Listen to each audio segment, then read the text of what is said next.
Sesudah itu diperintahkannyalah kepada kepala rumahnya, isilah karung orang-orang itu dengan gandum, seberapa yang dapat dibawa mereka, dan letakkanlah uang masing-masing di dalam mulut karungnya. Dan pialaku, piala perak itu, taruhlah di dalam mulut karung anak yang bungsu, serta uang pembayar gandumnya juga. Maka diperbuatnyalah seperti yang dikatakan Yusuf. Ketika paginya hari terang tanah, orang melepas mereka beserta keledai mereka.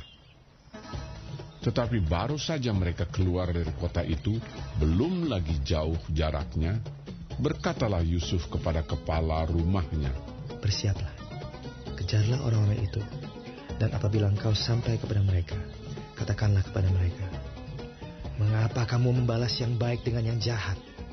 Bukankah ini piala yang dipakai tuanku untuk minum, dan yang biasa dipakainya untuk menelaah? Kamu berbuat jahat dengan melakukan yang demikian.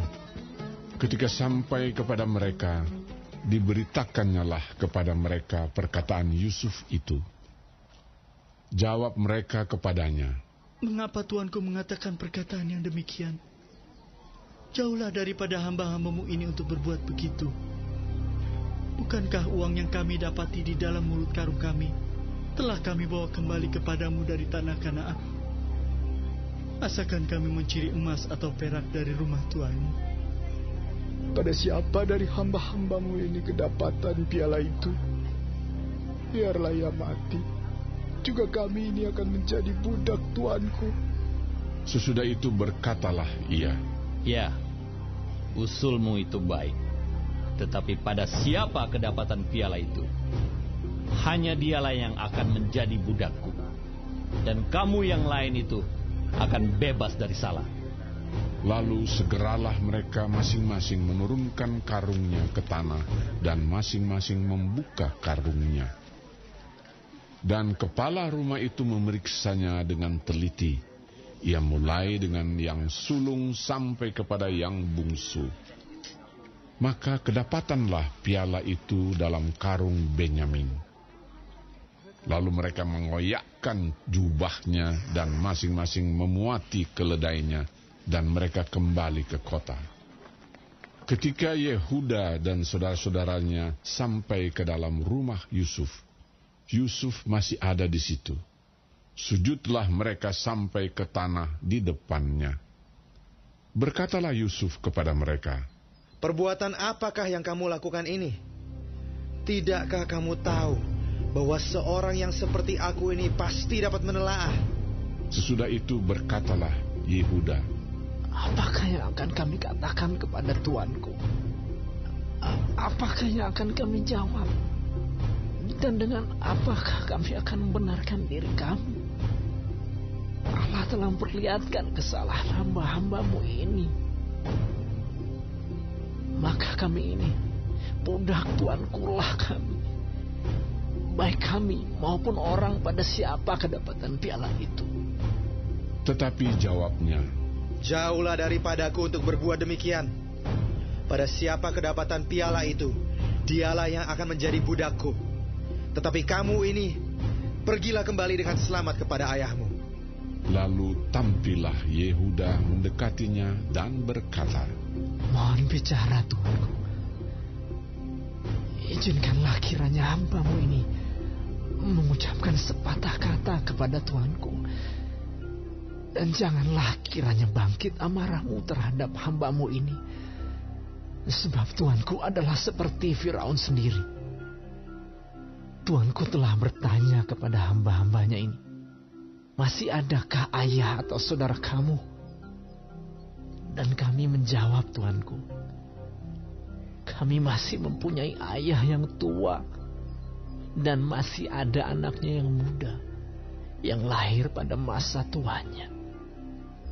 Kakaknya telah mati, hanya dia sendirilah yang tinggal dari mereka yang seibu. Sebab itu ayahnya sangat mengasihi dia. Lalu tuanku berkata kepada hamba-hambamu ini, bawalah dia kemari kepadaku, supaya mataku memandang dia. Tetapi jawab kami kepada tuanku, anak itu tidak dapat meninggalkan ayahnya. Sebab jika ia meninggalkan ayahnya, tentulah ayah ini mati. Kemudian Tuanku berkata kepada hamba-hambamu ini, jika adikmu yang bungsu itu tidak datang kemari bersama-sama dengan kamu, kamu tidak boleh melihat mukaku lagi. Setelah kami kembali kepada hambamu, ayahku, maka kami memberitahukan kepadanya perkataan Tuanku itu. Kemudian ayah kami berkata, kembalilah kamu membeli sedikit bahan makanan bagi kita. Tetapi jawab kami tidak dapat pergi ke sana. Jika adik kami yang bungsu bersama-sama dengan kami, barulah kami akan pergi ke sana. Sebab kami tidak boleh melihat muka orang itu, apabila adik kami yang bungsu tidak bersama-sama dengan kami. Kemudian berkatalah hambamu, ayahku, kepada kami, kamu tahu bahwa istriku telah melahirkan 2 orang anak bagiku. Yang seorang telah pergi daripadaku, dan aku telah berkata, tentulah ia diterkam oleh binatang buas. Dan sampai sekarang, aku tidak melihat dia kembali. Jika anak ini kamu ambil pula daripadaku, dan ia ditimpa kecelakaan, maka tentulah kamu akan menyebabkan aku yang ubanan ini turun ke dunia orang mati karena nasib celaka. Maka sekarang, apabila aku datang kepada hambamu, ayahku, dan tidak ada bersama-sama dengan kami anak itu, padahal ayahku tidak dapat hidup tanpa dia, tentulah akan terjadi apabila dilihatnya anak itu tidak ada, bahwa ia akan mati. Dan hamba-hambamu ini akan menyebabkan hambamu, ayah kami yang ubanan itu, turun ke dunia orang mati karena duka cita. Tetapi hambamu ini telah menanggung anak itu terhadap ayahku dengan perkataan, jika aku tidak membawanya kembali kepada Bapa, maka akulah yang berdosa kepada Bapa untuk selama-lamanya.